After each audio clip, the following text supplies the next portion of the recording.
Kita juga dimaklumkan hari ini bahawa Menteri Komunikasi Fahmi Fadil menyatakan bahawa JKOM telah ditukarkan kembali, diletakkan di bawah Kementerian Komunikasi.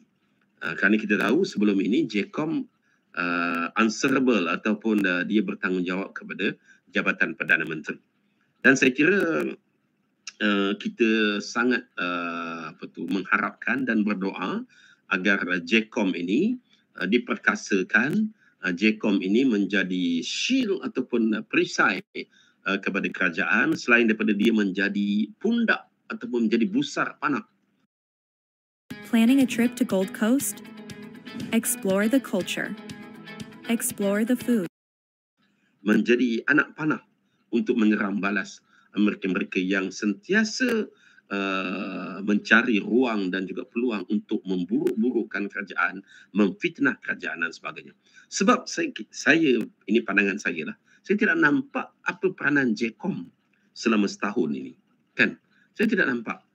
Tiba-tiba kita dengar cerita Wahab saja kan. Saya nama Sophie Wahab, terpalit samalah tuan-tuan. Jadi kita tidak nampak. Maaf. Kurang sihat tuan-tuan. Jadi kita tidak nampak apa peranan JKOM selama setahun ini. Kalau dulu zaman BN, kita ada Biro Tata Negara. Kita ada Jabatan Hal Ehwal Khas kan. Tapi ketika di bawah Saifuddin Abdullah kan, dimansuhkan BTN, dimansuhkan JASA.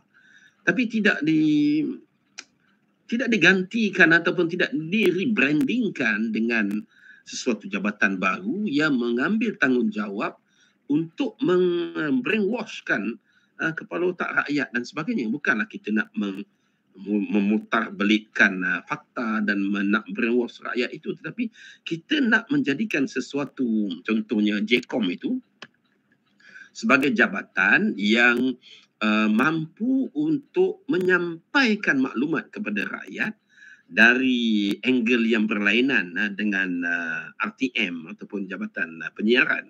RTM dengan tanggungjawabnya itu Radio TV Malaysia kan, dan Jabatan Penyiaran dengan bernama dan sebagainya. Tetapi saya kira JKOM perlu mengambil angle yang berlainan, iaitu media sosial. Perlu menempuhkan kepada media sosial itu sendiri. Sebab ini pandangan saya lah, saya tak pasti tuan-tuan setuju atau tidak, ataupun pakar-pakar komunikasi setuju atau tidak. Saya dapat melihat bahawa media sosial parti-parti dalam khususnya PH inilah kan, amat-amat lembab dan amat-amat lemah tuan-tuan. Amat-amat lembah. Saya tidak pasti apakah sebabnya yang menjadikan cabang media sosial kerajaan perpaduan ini amat lembab. Saya tak pasti.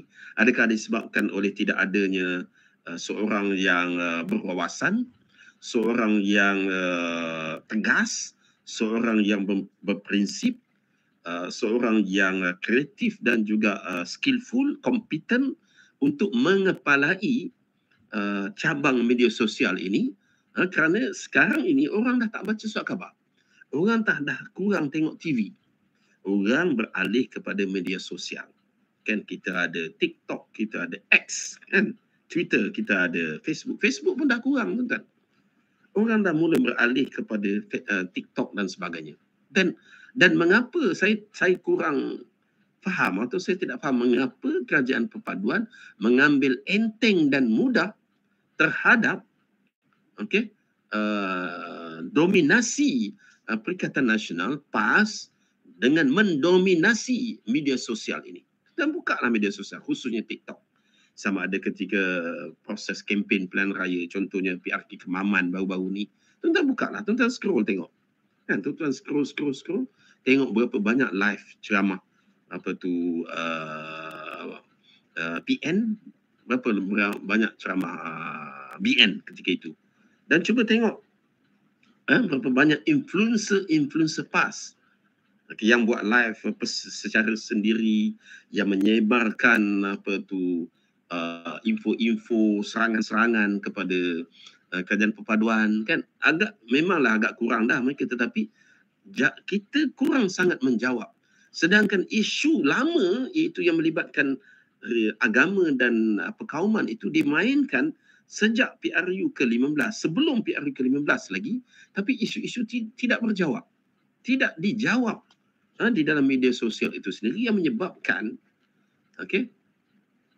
fitnah itu lekat di dalam kepala otak anak-anak umur 18, anak-anak umur 19 kan, 20 yang telah pun boleh mengundi.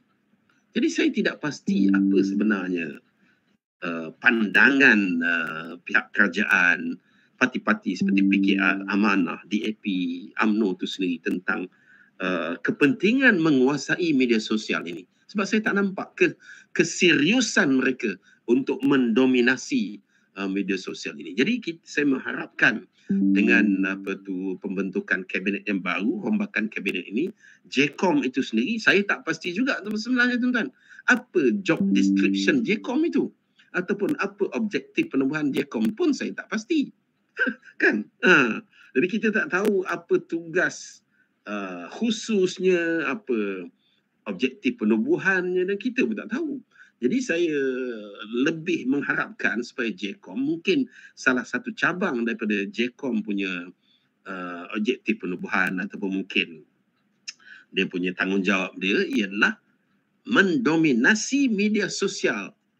Media sosial supaya dasar-dasar kerajaan, polisi-polisi kerajaan, program-program kerajaan ini dapat disebarluaskan melalui media sosial, dan pada masa yang sama mesti menjawab isu-isu yang dilemparkan, isu-isu fitnah, isu-isu pembohongan, penyelewengan fakta. Mesti dijawab on the spot, tak boleh tunggu sampai 2-3 hari, seminggu baru nak jawab. Dan yang penting juga ialah cara untuk kita bertahan is not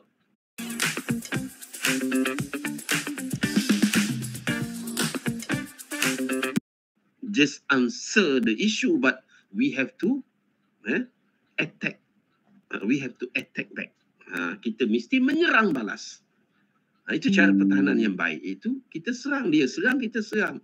Banyak isu tuan-tuan, banyak isu, banyak macam-macam ruang dan lubang yang kita boleh serang PAS dan PN, tapi tidak digunakan peluang itu untuk menyerang, menyebabkan kita hari-hari kena tumbuk, dan hari-hari kita menjadi orang yang bertahan, defensif, tidak ofensif. Sedangkan kita ada resources, kita ada facility, kita ada manpower, macam-macam, semua kita ada, tapi kita tidak menggunakannya.